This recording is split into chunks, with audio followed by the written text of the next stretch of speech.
A wedding is one of life's most significant moments, marking a new beginning for a couple. Today, my husband and I were at my sister-in-law's wedding, even though I wasn't particularly eager to attend. Nevertheless, I went. As the reception continued and course after course was served, I found myself with a child's needle in front of me while everyone else enjoyed sophisticated French cuisine. I was inquiring about the mix-up when my mother-in-law approached me with a sly grin. "Are you enjoying the wedding?" she asked, glancing down at my plate. Before I could answer, my husband spoke up. "My name is Olivia. I'm 32 and run my own clothing company. My husband William is 34. We married 3 years ago after meeting at a department store where he worked as a security guard. Among the older guards, he stood out with his youth and athletic build. I was 27 at the time, and he was 29. After marriage, I discovered he was a former firefighter who had to retire early due to a lung injury. We met every time I pitched my products at the store, and he eventually asked me out to dinner. I was single at the time, and one thing led to another until we were married 2 years later.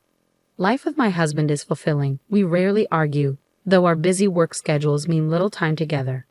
My only complaint is the occasional difficulty with his family, particularly his older sister Sarah, who is 35. Our story with Sarah began on a rare day off we both managed to secure. "Let's go shopping since we have the day off together," my husband suggested. "That sounds perfect. I need new shoes anyway." Our busy schedules rarely allow simultaneous days off, so it was a special opportunity. Just as we were ready to start our day, the doorbell rang at 7 a.m. My husband grumbled as he went to answer it. To our surprise, it was Sarah, standing at the door with a suitcase. "Sarah, what are you doing here at this hour?" we asked, perplexed. With a casual air, she said, "I need a place to stay for a while. I'm getting married soon, and the venue is near your home. It's easier for me to manage the wedding preparations from here." She started to walk in as if she had every right. "Wait a minute," I objected. "We were about to go out. It's our day off." Sarah's face lit up. "Oh, shopping? I want to come too." My husband and I exchanged a surprised look. Are you planning to join us?" I asked cautiously. "Why not? Is there a problem?" She shot back, her tone defiant.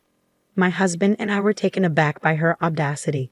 Then she added, "I want to look at baby things." "I need to make sure I'm prepared for the baby," Sarah announced confidently as she took charge, while we stood frozen at the entrance. "Come on, let's get ready and leave by 9 a.m., she instructed. "How are we going?" My husband's face darkened at her self-centered approach. I rarely saw him look so disturbed, but he had told me they never got along well as children, constantly arguing. "Is there any chance you can leave?" I asked, hoping she would understand we wanted to spend our rare day off alone. Sarah's gaze turned cold as she retorted, "You want to exclude me?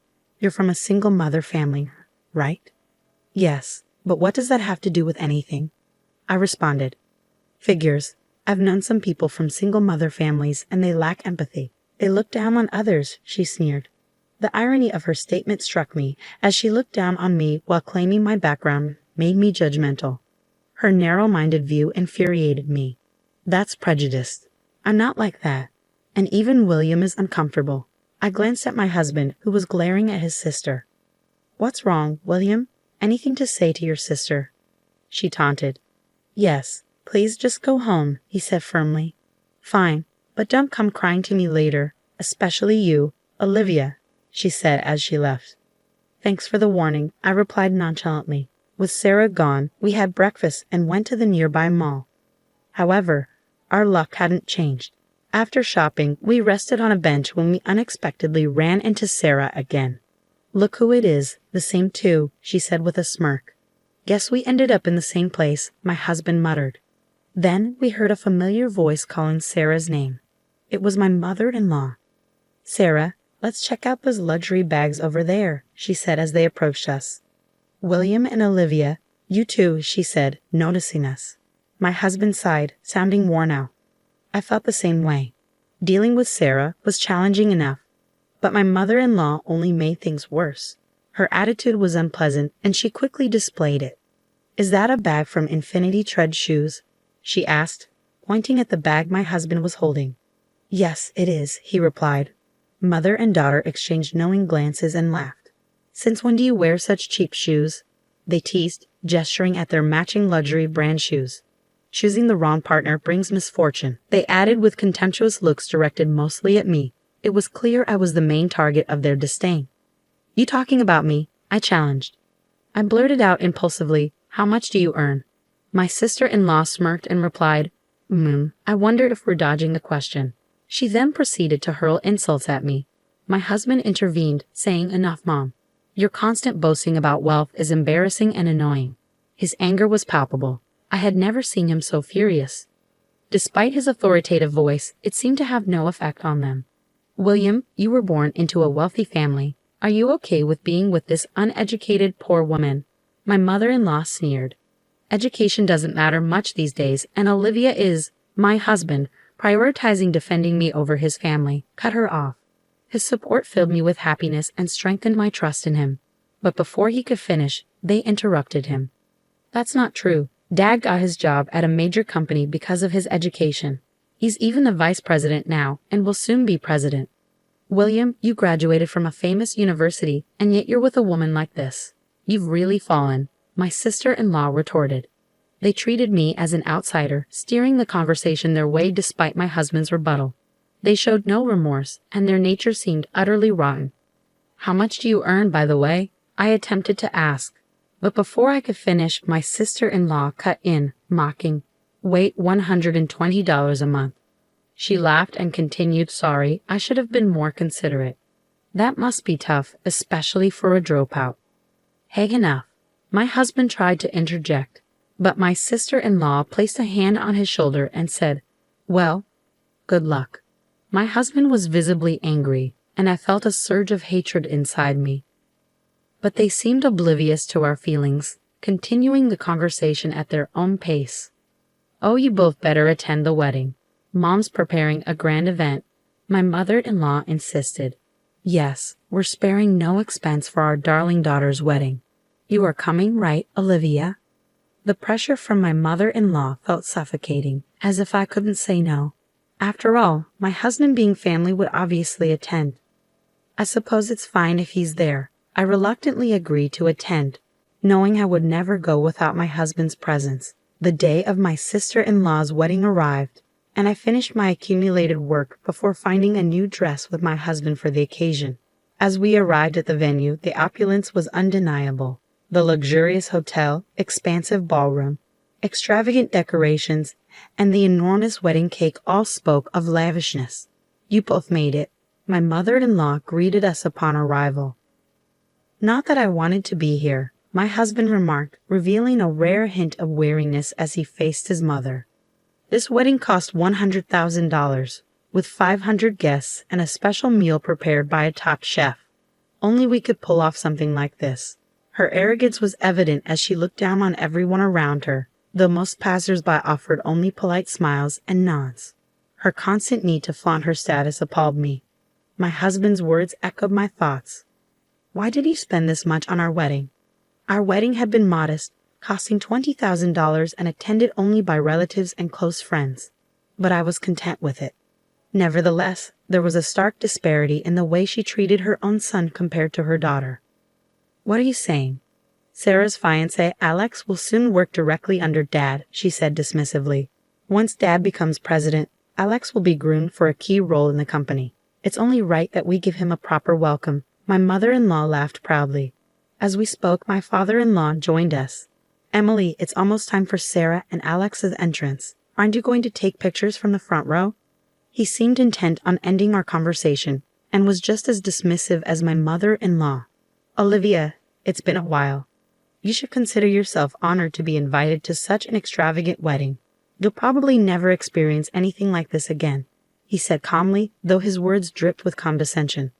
My husband couldn't hold back his frustration. Why do you have to phrase it that way, Dad? My father-in-law responded with a cold expression.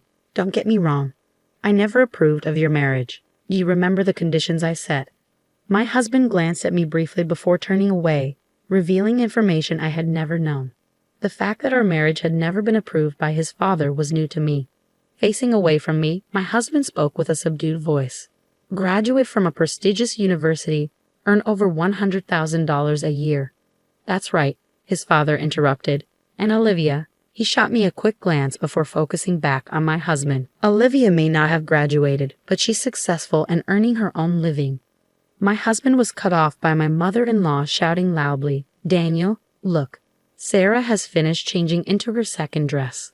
Her outburst was disruptive, and if it weren't for the occasion, it would have certainly drawn complaints. Others glanced at her, forcing smiles as my father-in-law followed his wife's call and said, "We'll discuss this later," before leaving the conversation.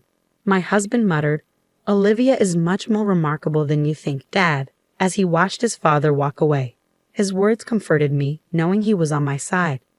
As the bride and groom made their entrance, the hall erupted in applause, and the celebration began. My sister-in-law announced, "We have a special course prepared by a top chef today. Please enjoy." The waitstaff began serving the food, but soon I noticed my mother-in-law arguing with a server nearby. "Are you sure about this?" she asked. "Yes, just do it," she insisted, and the server walked away, looking uneasy. It became clear that she was orchestrating a prank on me. With a large number of guests, serving took time. When my meal finally arrived, I was taken aback to find a children's meal in front of me. I immediately addressed the server. "Excuse me, but there must be a mistake," I asked calmly, though I thought the error was strange. The server looked uncomfortable, the same one who had spoken with my mother-in-law earlier. "Can you replace it, please?" I added as he hesitated to respond. "This isn't a mistake," he finally said. "I was instructed to serve you the kids' meal," the server responded to my surprise, prompting my husband to join the conversation. "What's wrong, Olivia? Why a kids' meal?" He too was taken aback by the sight of my meal. "Why is my meal different from everyone else's?" he added, his tone reflecting his surprise. The situation was more embarrassing than shocking, and people around us began to stare. "Why do you have a kids' meal?" my husband asked, puzzled. "I don't know either," I replied, feeling flustered. Then my mother-in-law approached, laughing. "How is your meal perfect for a dropout from a single-parent home, right? If you don't like it, you can leave." Her words were cutting, and I felt my patience wearing thin. I had been holding back because I didn't want to disrupt someone else's wedding. But if the orchestrator of the event was causing the disturbance, there was no need for me to continue holding back. Just as I was contemplating this, my husband spoke up first. "What are you doing? Aren't you embarrassed by this childish behavior?" His tone remained calm, but anger simmered beneath the surface.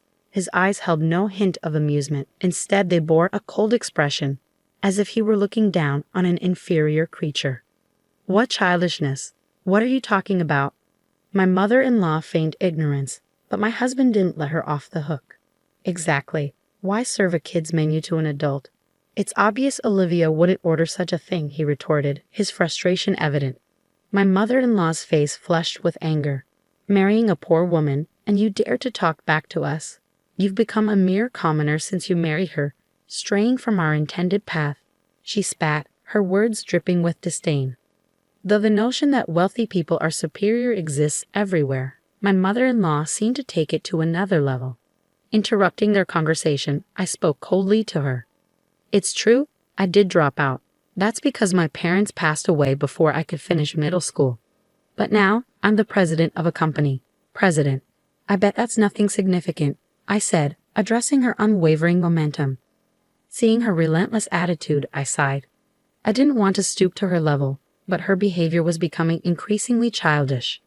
I muttered meaningfully, prompting a curious and slightly uneasy look from my mother-in-law. "What exactly do you do?" she asked, her tone laden with arrogance as she assumed a superior stance. It was infuriating to witness her attitude. "Daniel's company is Solar Burst Innovations, right?" I asked, knowing the answer. "Yes, that's right. And he'll be the next president," she confirmed, a touch of pride in her voice. "Is that so? By the way, the current president, Morgan, is a major client of my company. The socks distributed in his company each month are commissioned directly to my company by Morgan himself," I revealed.